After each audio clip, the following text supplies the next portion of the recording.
This is a very important video, but you may have been tempted to skip over it.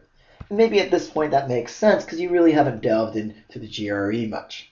But there's going to come a point, it may come very soon, when your patience is tested, where you just want to throw up your arms and say, okay, enough, I hate this expletive test. And you want to give up for that moment. And that's really what this video is for, is getting you through those moments. Now, my hope, of course, is that we have an excellent product here that allows for as few of those flustered moments as possible. Nonetheless, you're still going to need a lot of patience when you're doing GRE prep. And it's not just because maybe you haven't seen math in 10, 15 years, or vocabulary words scare you, but maybe even English isn't your first language. It's the fact that you're going to put in a lot of effort and a lot of time, and you're not necessarily going to see results right away. And of course, nobody wants to hear that.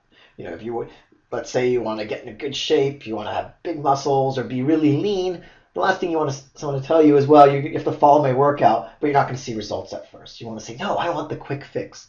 The GRE, though, there really is no quick fix. There's going to take a lot of patience. And what you're going to notice is that you will finally improve, but it's going to be more of this plateauing. And what I mean by that is, well, you start off here. The higher up you go, the higher your score. First, you're going to get a little bump. The brain gets a little bit of exposure to the GRE, and you're feeling good, but then you kind of hit this wall, and there's that plateau. And I'm, by the way, a horrible artist. That's about the worst straight line in history, but there we go, somewhat better. What this means is this axis is time. You go on for a while, a week, 2 weeks, not improving. And it's at this point that you're going to need patience, because you will suddenly improve. You're going to go up a little bit, a few points in math, a few points in verbal. You're going to get better, but it's going to be a process like this, plateauing. Unfortunately, it's not a whoop. Otherwise, everyone would do very well on the GRE. Now, something else, when it comes not necessarily to patience, but I guess it does tie into patience a little, but something a little more subtle. And it's the idea of learning from your mistakes. And of course, that almost sounds cliche. Oh, learn from your mistakes, do better next time. But in this GRE context, in the test prep context, learning from your mistakes is a lot more nuanced than that. And what I mean is, when you get flustered, when you can't solve a problem, the first thing you want to do is you want to look at the answer. You want to think, okay, well, what's the answer say? And oftentimes the answer is very illuminating. Hopefully, our video explanations in every case help you arrive at the correct answer. But the idea is, are you going to be able to avoid that same mistake in the future just because we gave you an explanation? Now, hopefully the explanation helped. At the same time, though, when you make a mistake, you should try to figure out what you did wrong. You should really dissect your thought processes so that you can next time say, aha, I'm going to do this instead of what I did the first time around. Now, part of this learning from mistakes is this idea of confusion. And of course, we all have confusion on the GRE or any standardized test. But the idea of confusion here is when you get to a certain point in a hard problem, maybe it's 30 seconds, maybe it's about a minute. About this point, you're feeling flustered, you're feeling confused, and you want to give up. Starting off, it's very important for you not to give up, not even to worry so much about the time. And I know it can be very stressful with Magoosh because we have these questions with the timer counting down, but you can hide that timer. You can allow yourself to kind of delve into the problem and understand what's going on. So this confusion isn't a bad thing. It's just an opportunity for you to figure out what this problem is about, to think at it at a deeper level, to try many possibilities. For instance, in math, if you're not sure how to approach the problem, how to get to the answer, try a few things, experiment. But it's when this confusion rears its ugly head, it's if you stop and give up. That's the problem. That's where this can maybe come back to patience. And it's working through that confusion and finding your answers that's really going to help you improve. And even if you don't get the right answer, going back to it and learning from your mistakes is going to be very helpful in this process.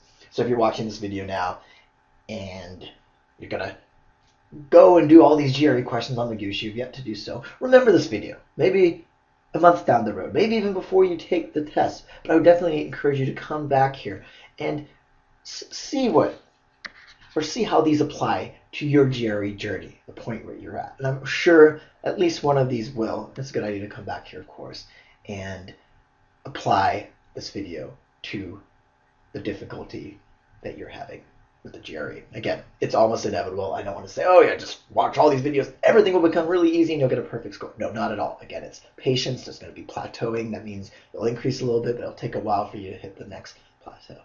Okay.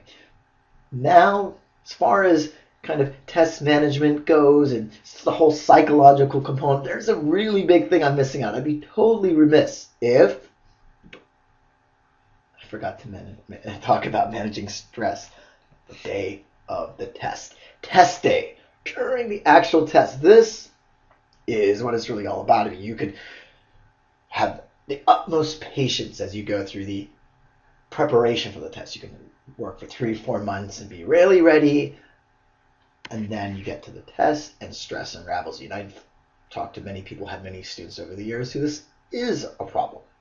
So what can you do? Well, a few things. First off, breathe. It seems like the most simple thing possible to imagine, but it can really help. Because what's going to happen is you're going to feel a knot in your stomach, just as if you're about to go on stage and talk to 2,000 people.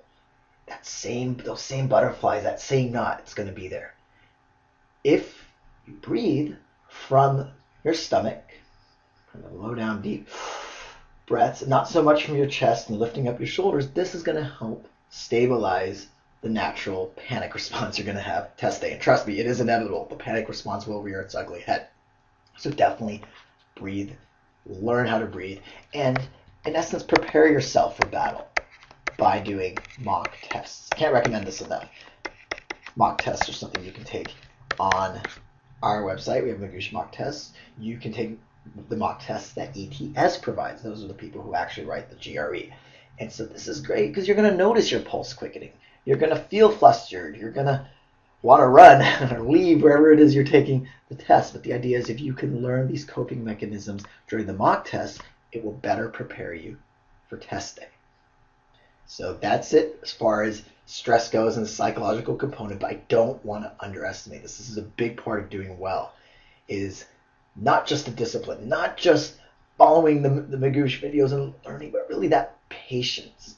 And if that voice is that doubtful voice, I should probably mention the doubtful voice, says, oh, I can't do it, at any point, whether it's right after you watch these videos and try a few questions, or if it's actually test day itself, oh, I'm not good at this, learn to ignore that voice. Think in terms of what have you learned about the techniques, what have you learned about the concepts, what have you learned about pacing. Should you be doing a very difficult question? Maybe not. The doubtful voice is just saying, I'm not good at it. Well, you're actually doing one of the most difficult questions. Skip it. Each question is worth the same.